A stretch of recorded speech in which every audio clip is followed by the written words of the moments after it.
আসসালামু আলাইকুম। প্রিয় সকল দিনী ভাই, সকলেই ভালো আছেন? আলহামদুলিল্লাহ, আমিও ভালো আছি। তো আমার আজকের যে টপিকের বিষয়, সহিহ আল বুখারীর গ্রন্থের অধ্যায় নম্বর 1, ঈমান। রাসূল সাল্লাল্লাহু আলাইহি ওয়াসাল্লামের স্বতন্ত্র এবং মুখে স্বীকার করা ও কাজে পরিণত করা হচ্ছে ঈমান, অর্থাৎ ঈমানের বিষয়ে আলোচনা করব। তো শুরুতেই অধ্যায় নম্বর 1, বিষয় হচ্ছে ঈমান। রাসূল সাল্লাল্লাহু আলাইহি ওয়াসাল্লাম বলেন, ইসলামের স্বতন্ত্র ইসলামের স্তম্ভ হচ্ছে 5টি। মুখে স্বীকার করা ও কাজে পরিণত করা হচ্ছে ঈমান। তা বাড়ে বা কমে, অর্থাৎ বাড়তেও পারে, কমতেও পারে। আল্লাহ বলেন, আমরা তাদের সৎ পথে পরিচালিত করার শক্তি বাড়িয়ে দিয়েছিলাম। এটা পাবেন সূরা কাহফ, সূরা নম্বর 48, আয়াত নম্বর 13। যারা সৎ পথে চলে তাদের হেদায়েত বাড়িয়ে দেন।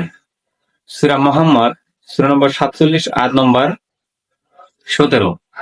আল্লাহ বলেন, যারা মুমিন তাদের ঈমান বাড়িয়ে দেয়। সূরা আত-তাওবা, সূরা নম্বর 3, সূরা নম্বর 9, আয়াত নম্বর 124। আদি রহিমাহুল্লাহ তার পত্রে লিখেছেন, ঈমানের কতগুলো ফরজ বা সুন্নত হুকুম রয়েছে, যেগুলো আদায় করলে ঈমান পূর্ণ হয়, না করলে তা পূর্ণ হয় না। ইবনে মাসউদ রাদিয়াল্লাহু আনহু বলেন,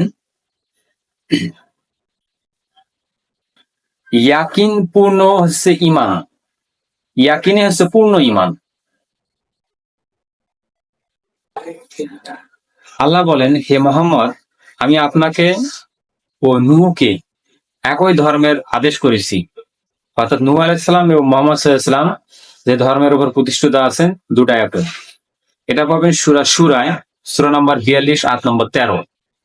অধ্যায় নম্বর 2, এখানে আলোচনা করা হয়েছে তোমাদের ঈমান।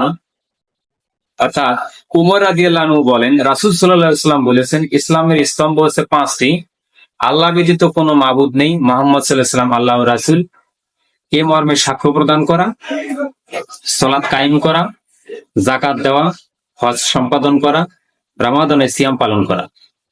সহিহ মুসলিম 1 নম্বর খণ্ডে 5 নম্বর অধ্যায়, হাদিস নম্বর 16। সহিহ আহমদের হাদিস নম্বর 6022 এবং 6309 নম্বর হাদিসে দ্রষ্টব্য।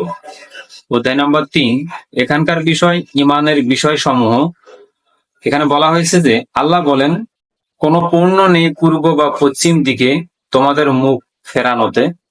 পূর্ণ আছে ঈমান আনলে আল্লাহর উপর, আখিরাতের উপর, নবীদের ও ফেরেশতাদের উপর, দান করলে আল্লাহর মহব্বতে, আত্মীয় স্বজন, ইয়াতিম এবং মিসকিন, মুসাফির, দাস মুক্তির জন্য, রোগে শোকে, যুদ্ধের সময়ে ধৈর্য ধারণ করলে।